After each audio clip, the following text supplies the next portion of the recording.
Welcome to Backstage with Richard Ridge. This time I'm at Joe Allen with the vivacious Emmy Award-winning Lucie Arnaz, who is back on Broadway as Grandma Berthe in the Tony Award-winning revival of Pippin.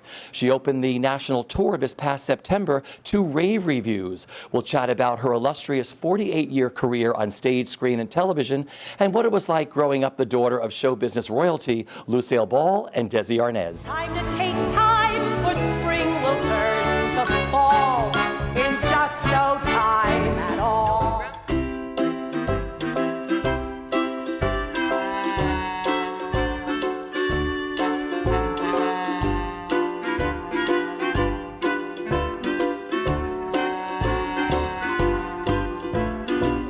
Follow me, your left hand if please. Grab on the slab at the bottom of the seat.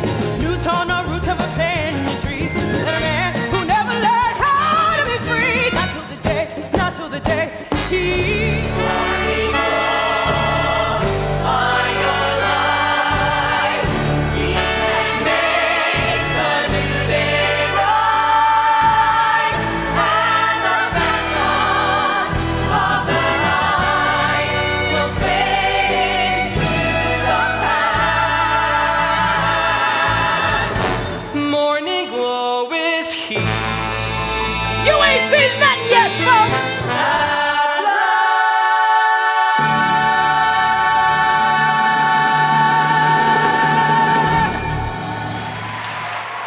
Welcome back to Broadway. How does it Thank feel? You know, like I never left. Really? And here we are at Joe Allen's, where I used to hang out all the time, and it was kind of neat because the other few times that I've gone into a Broadway show, since they're playing our song, you're put in, you go in after somebody's already been in it, like with Lost in Yonkers, or My One and Only on tour, or Yeah. Dirty Rotten Scoundrels. You rehearse in a little room, and you're with the stage manager and the choreographer, and then there's this one day where they do a put in, and it's like being in a Cuisinart on Whisk. It's like, You get know, out it's there. Yeah. bodies are flying all around you, especially if it's a musical. It's Yeah. crazy. In this case, I actually started with the First National Company. I chose that. Even though they asked me to go to Broadway, I said, I just left. I want to go to Palm Springs. I live in Palm Springs Yeah. now. I don't know if I... And Barry Weissler said, well, we have a national company going out, and we don't know who's going to play Berthe in that. Would that interest you more? And I said, you know what? It would. Because I haven't started with a company in a long time. And there's something so marvelous about that. I miss it. Creating the role along with the other people who are Sure. just creating their roles. And so we did that, and so then the kind of nice thing is that I knew the show, and I just had to sort of have a very quick put in with like, oh good, you're there, yeah, the other guy, yeah, same costume, different face, who are you? You know, but it was much faster and much more comfortable. Kind of surreal, like we were running in parallel universes all this time, and now I get to step into theirs while Andrea Martin popped out of Broadway Yeah. and came to step into the tour. Fun, really fun. Because I read in the program that you said this was a show, this was a gift you gave to yourself. Absolutely true. Because when I got the offer to do it, I called Tova Feldshuh because she had done Yeah. it. And I just wanted to, what was it like? It's just not that big of a part, but it's a great show. I saw the show and I loved it so much. And she said, Lo, you're going to be paid to be in the best shape you've ever been in your life. And it's totally true. I mean, health-wise and physical-wise, I thought those days were done. I really did. I said, you're a woman of a certain age, the knees are going to hurt, the back, it's going to be, you're going to pinch more than an inch. And now I've been doing all this core work and this strength work for the trapeze, and I feel so good that I just feel like, wow, this is a really great gift for me. And it ends up being more than that, because every night, I mean, I'm not going to tip anything, and I don't want to jinx it, but it seems to be a part that stops the show because of just the way it's created, just the way what they've given me to do. And it's a gift. What can I say? You are so wonderful in this show. I have seen all the Berthes. I saw Thank you. Irene Ryan in the original. Oh, me I saw too. Dorothy Stickney. I saw Oh, all of them. wow. I was obsessed with this Thank show. you. You loved this show, didn't you? Loved this show Yeah. from the first moment I saw it years ago, and I never got to see John Rubinstein do it. I came to see him. I came with Jim Bailey to the theater that night, Wow. and we went. It was 1972, I think, something like that. He was in town doing some, the Empire Room Yeah. or something. So we went to the theater. We saw Pippin, and I already had the album, and I knew all the songs by heart and everything. And John Rubinstein was out, and Walter Willison was on. And we ended up meeting him afterwards and going to some cast party for him because it was his first night on ever. And we've been friends just 45, whatever it is, years later. So he's like one of my closest Yeah. friends now. And so he was at the opening night. And now John Rubinstein is playing the king in my touring company. And he was on Broadway as King Charlemagne, and now he's the king on tour. So it's pretty cool. Yeah. It's all coming full circle. Well, let's talk I about love working the with show. the brilliant Diane Paulus. Oh, well, you know, I wish I could say more, because by the time the tour got going, she was already creating Finding Neverland. Yeah. And so we got her on Skype the first Monday. Can you hear me now? And she talked a little bit about the show, Yeah. God bless her. And then the next Monday, she showed up and we did some stuff. Yeah. And then the next Monday, she was there for a couple of hours. But basically, we worked with Fred Hansen, who had to put the Yeah. show together. And once we got into Denver and tech, she was there every day and recreated what she wanted to recreate. But I would have loved to have had her there all the time, Yeah. because she's brilliant and we get along great. And she reminded me, she said, you know, when you were on Broadway in 1979, do you remember you did a little video for a children's theater group called Clever Jack? It was about Jack and the Beanstalk, and it was a musical. And I said, oh my God, did you direct that? She said, no, I was one of the children in it. And I slapped her so hard. Anyway, so apparently she's known Yeah. me for a while. So I know that everyone who works with Diane primarily has to do one of those character presentations. Oh. Did you ever do yours? How did you know about that? Oh, I know about They've all all this, yeah. told you that? Yeah, yeah. Oh, I did mine. Yes, I did mine. Well, it was terrifying. I mean, we didn't know her very well because, A, she was on Skype, not a real person. Yeah. And the next Monday we were going to meet her, all we knew was that this is this awful, vicious woman who was coming to make us do this horrible thing that was a page this long of it has to have this, and it must be this, and it has to be this, and it has to be this. And we were trying to learn scripts and choreography and music. Why are we doing this? John Rubinstein, who didn't have to do it when he went to Broadway, somehow because he was a put-in, he didn't Yeah. have to do it. He said, we can pay people not to do this. I'm going to pay her $2,000 not to do this. But we did it, and I even volunteered to go first just to get it over with. And like, come on, give me the shot, Yeah. I'll go first. And you know what? It was very helpful. She was right. It was very helpful. I use it every single night on the stage. Yeah. You are fearless on the trapeze. Thanks. Talk about working on that. Was it scary for you? Daunting for you? You know, I suppose it could have been. I didn't allow myself to go there. Good. I didn't want to be frightened of it. I didn't Yeah. want to get frightened and have to quit. So I thought, you know what? I'm going to trust them, because they're the ones that tested me the first day to see, are you afraid? Can I take you up a little higher? Are you afraid? No, I'm good. You know. And they said, okay, and can you do this and do that and do this? Yeah. You're teachable, you're fine. And they said, we'll teach you. And we don't teach you fast. First we give you, you know, exercises to do and things, and you have to get strong enough to do certain things. Trust the process, Gypsy Snyder would say. And I Yeah. said, all right, okay. She said, you've got 4 weeks. And I thought, 4 weeks, how can I do that? And I did. And it just gradually, I would learn a little bit more and a little bit more. I finally had to push them a little bit toward the last week and say, you know, I still got the last 2 things we have never attempted Yeah. yet. She goes, it's okay. You're getting stronger and stronger. So now when you do it, it'll be easy. And she was right. They were. And so I tweak it every single night. I got here, brand new partner. Yeah. That was a little terrifying because the other guy that I use on the road is a bigger guy, tall like me. And this is a normal, stocky body, handsome, strong man. And, you know, he has things that he does that are different than my guy. So I had to relearn it a little bit, and I'm perfecting it now. And fine-tuning, which is good. Your lines are perfect. Oh, You're the thank you. tallest, Berthe. Yeah, but, ever. You know, but when you look at Truly. the other ladies, you No, know, they were all very short. I asked Yeah. Barry when he called me, I said, are you sure you want me to play this part? Because I'm kind of tall for that. You're hiring all these little munchkins, you know, I mean, and it's got grandma. He said, I don't care about that. I just want somebody who can be believable and put that song over and make you Sure. love him and blah, blah, blah. So, okay. you have the best legs in the business, just so you know. Oh, thank you.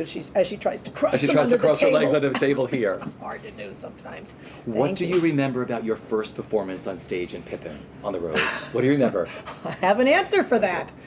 It's a line I will never use again during the entire tour, but it was opening night, Denver, first performance with an audience, and there's the scene where Pippin comes in, and he says, oh, Grandma, I don't know what I need. And I said, oh, well, I know what I need. Some good juicy gossip. Pull up a ball, right? And he gets this ball. Well, they threw the green ball at him, the big green ball, and it bounced off of him and went off the stage somewhere. Couldn't get it. It just went away. Now there's another ball somewhere on that stage, but everybody kind of froze. Well, and he's going, well, maybe I should run. And I just said, don't worry about it. We got a lot of balls in this family. And it got a very nice laugh, and it lasted long enough for them to get him the green Yeah. ball. And I thought to myself, we only use you in emergencies. It was just one of those moments, and I was just Yeah. glad that I was relaxed enough to come up with it and not go, oh God, we don't have a ball, it's not going to go well. I didn't. I just went, But you live in the moment. yeah. It's, after many years of being in the theater and being on stage in my concerts and live audiences, stuff happens all the time. And after a while, you just get used to letting your mind have the comeback as you would in real life. Yeah. In the old days, you get panicked all of a sudden, and then everything would freeze. But it doesn't usually happen to me. Either I don't care, or I have something to say about it. Because it's like, this is live, people. And they love it too. Yes. The audience Oh feels- my yeah, God. they There's eat it like up. the rolling laughter Yeah. that happened when I said that, because I was like, no, and it actually fit the scene. I mean, it is a family, and we have lots of balls on the stage. I mean, I said, don't worry about it. We have a lot of balls in this family. I love that. Now another project you're working on while you're in town doing Pippin 8 times a week is you're going to direct the reading of the new musical Hazel. Tell me. So excited, so flattered to be Yeah. asked. Ron Abel, Yep. my conductor of 25 years, and one of the finest composers, Broadway composers. And I Yes. say that because his shows should have been here already. And Chuck Steffen, whose Yeah. lyrics I think rival David Zippel and Ira Gershwin, and very inside, smart, funny, intricate lyrics, have had 3 or 4 attempts, to get to Broadway. And it's always been the book.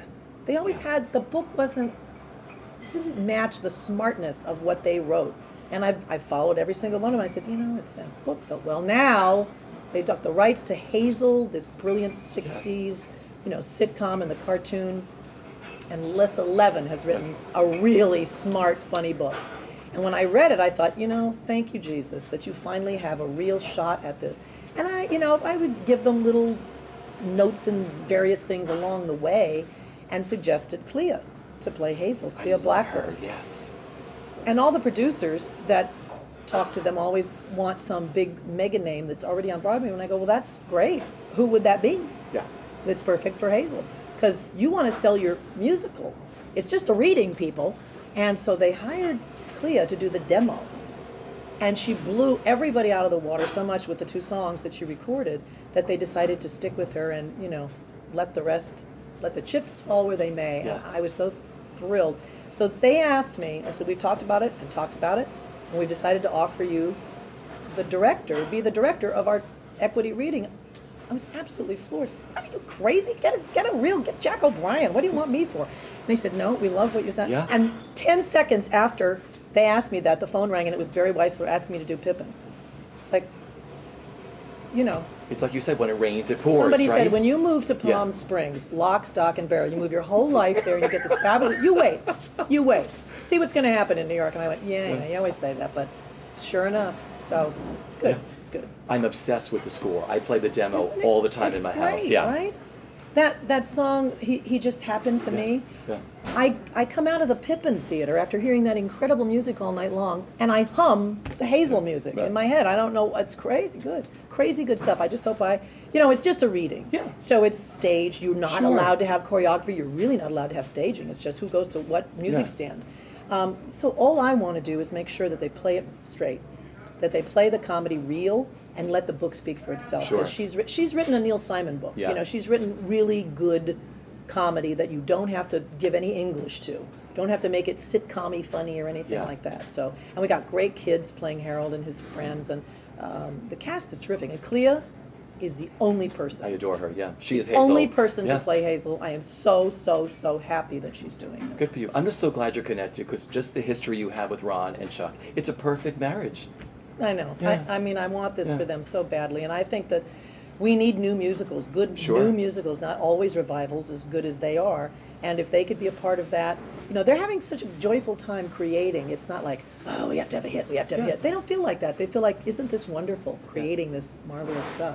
I wish you only the best with I that. appreciate that so much. Now, I want to go back to the beginning for a moment. Everyone knows you were the daughter of show business royalty, Lucille Ball and Desi Arnaz. What was it like growing up amongst the enormous success of I Love Lucy? Yeah. I eventually had to end up making a whole documentary just Yeah. to answer that question, because I've heard that exact wording of a question all my life. And I thought, geez, what do they want to know? What was it like? Is like a thesis topic that's hard to, where do you start?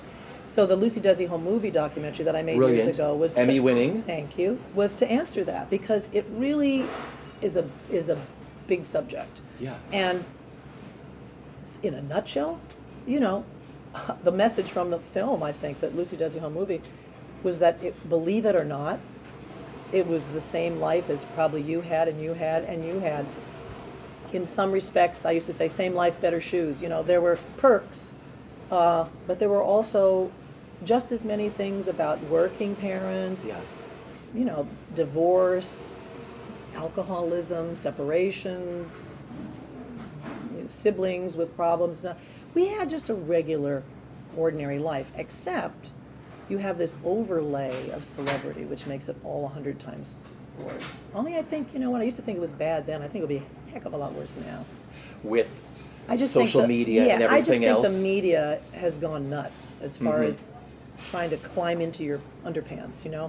There were the Hedda Hoppers and the Luella Parsons and the Rona Barretts and all those people in those days that gossiped. Let's call it gossip, but now it's gotten almost vicious and, Yes. you know, debilitating. And plus, celebrity isn't celebrity anymore. You can be celebrated for doing the most hideous things. Yeah. And so I don't know what any of it means. I don't know, I can't even imagine what it's like to be the daughter or the son of some of the biggest stars that are out there right now. For us, truly, when we were home, it was a very simple life, very ordinary life. You'd come over and go, really? Is that it? Is that the car? Is that the lunch? Yeah. You know, is it really? And I'm like, yeah, because they were workers. They were worker bees. They were taught to be professional, show up on time. They worked really, really hard to create what they did, and they loved every minute of it. So the good thing for me was growing up with parents who adored what they did. And I think that's why I ended up in show business. Not because it's in your genes or it's, you know, it's the blood. No, I think it's because if you see somebody do something that they absolutely adore, you tend to want to go try that.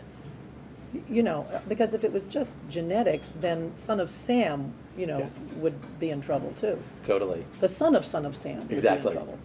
But it's also what you knew. When you're growing up, that's your life. Yeah, I mean, I dabbled in my head as a youngster with, oh, I'll be a veterinarian. You know, all kids have some other thing.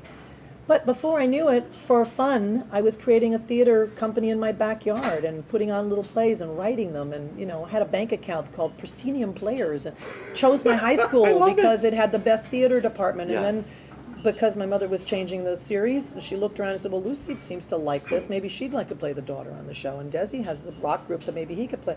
You know, it's because we were already headed down that road that she thought, well, it'd be good training. And it certainly was. Here's Lucy was amazing training for anybody. Forget the wonderful musical training that I got every week, because we did like 7 or 8 full-fledged musical shows. Back in those days, that was unheard of.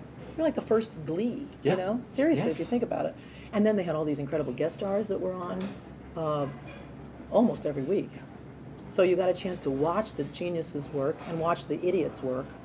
Once or twice somebody would come on which you would go, oh, that's interesting. Okay, so if you throw a temper tantrum and you have a big attitude and, you know, you're really not nice to people, it kind of screws up the whole week. Everything goes slower, nobody has any fun, so you tend to not do that. You learn not to behave that way. Yes. You know, when you watch, let's watch Carol Burnett and Ruth Buzzy instead. Let's see how they behave. Jackie Gleason, Jack Benny, you know, John Wayne, those are the pros. And other people would come on and you'd think, well, there's a reason you are where you are. Annie Get Your Gun at Yeah. Jones Beach was a whole turning point for you too, wasn't it?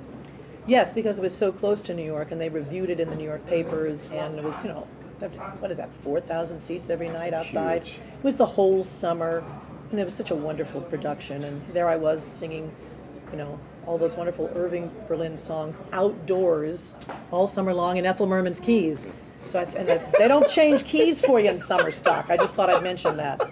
No, it's just, you know, you Yeah. have to hit the notes. I'm sorry if I hurt your voice when I That's said that. That was great. But it was great. Harv Presnell. Presnell, Yeah. a voice that just, he never warmed up.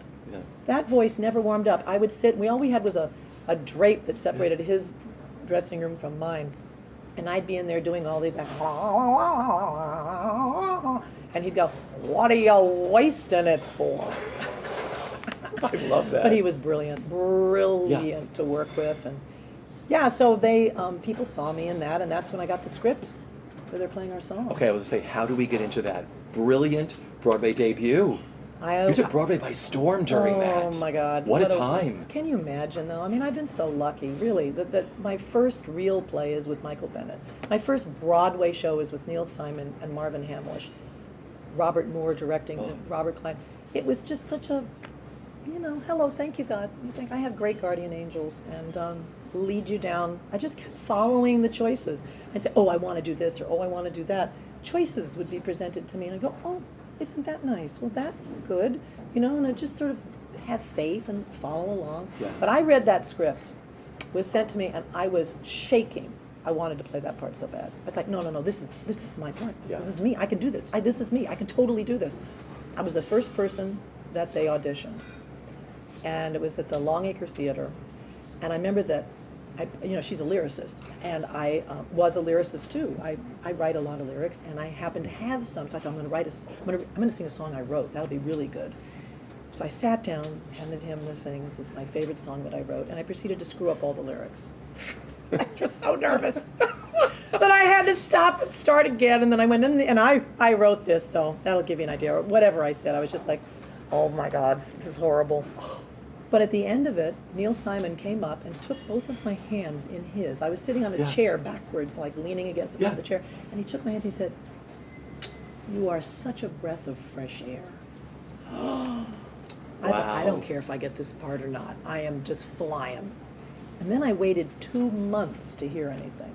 While they auditioned, apparently everybody else on the list, but it drove me crazy. I would wake up in the middle of the night going, oh my God. And I heard all the rumors, Cher is doing it, Bette is doing it, Barbara's doing it.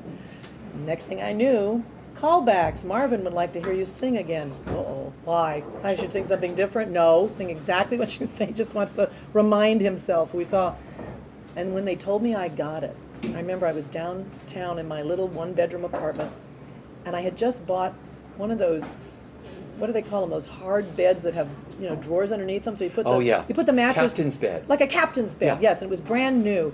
And I always this mattress and then this box thing, and I leapt so high off the bed when my agent said, "You got the part." I came down and I cracked my coccyx. On the bed? Ow! Jeez, yeah, I'm sorry. That's really great news. Thanks. Oh yeah. Then I had to heal before I went into rehearsals. My one and only with Tommy Tune. Oh God.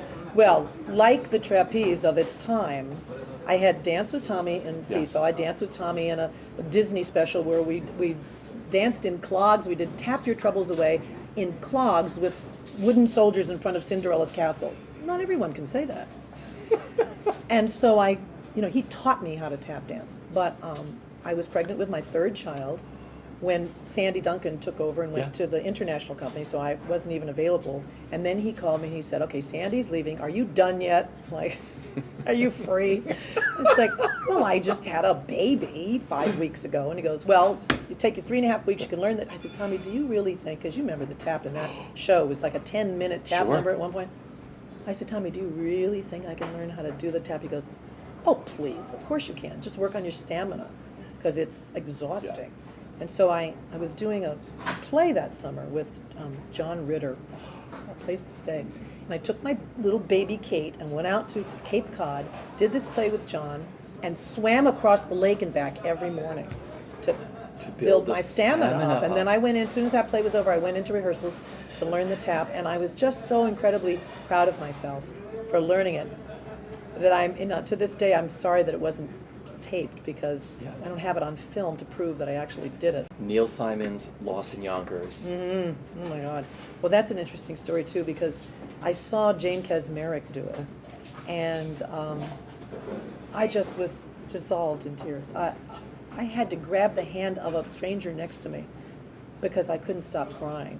And it's very funny in its dark funniness, but it so affected me that I called Neil and I said, "This is the one. This is the one. They're not going to ignore you this time." And it's the first time he won the Tony for it, that and the Pulitzer Prize. Sure. And then not long after that, he sent me a letter and said, we would love to have you come in and do this. And he said, I know it's not the first replacement or the first. I said, I don't care if it's the 15th replacement. I would kill to do that part. So I loved being able to do that for whatever it was, 8 or 9 months, 6, I don't remember how many months I did. Oh, you were so wonderful in that. You made It's a this beautiful- such your own. Beautiful part, beautiful Yeah. play. One of the best things he's ever written. Yeah. Witches of Eastwick. Oh my goodness. Well, there, talk about another crazy thing. Never been to London in a play. You know, to play at the West End, to create another musical, which I hadn't done since they're playing our song, and to fly out into the audience and up into the balcony to work with Cameron McIntosh. These were all firsts, you know, and it was kind of wonderful and thrilling. It never came here because, truthfully, I think it took a turn it shouldn't have taken. Yeah. Directorially along the way. I thought that book by Jonathan Dempsey and Dana Rowe, Jonathan wrote the book, the music was by Jonathan and Dana, was so perfect, so on the nose perfect. They took the movie and the darkness and the comedy of the movie and well, it was practically the movie script, only musicalized. And it was brilliant, and then somehow it got sent up, as the English tend to do. Yes. And I was the only true American in the play, although it's a play about Americans. And I had the sense that they were sending us up. And I don't think if we had done it here, it would have been the same way. We would have been doing that little town and up in New England and what they actually did to these girls. And so there was some friction. There was some emotional stuff with cast members and stuff during that I don't want to say it was aggravating, but I haven't wanted to go back to London since. Look, just exactly how much do you know about me? Only what I see. Well, maybe a pinch more, but still, I mean, my God, look at you. The battle's lost. What can I do? And now the truth comes shining through. Beauty lies in the eye of the beholder. And how clearly I behold the beauty in you.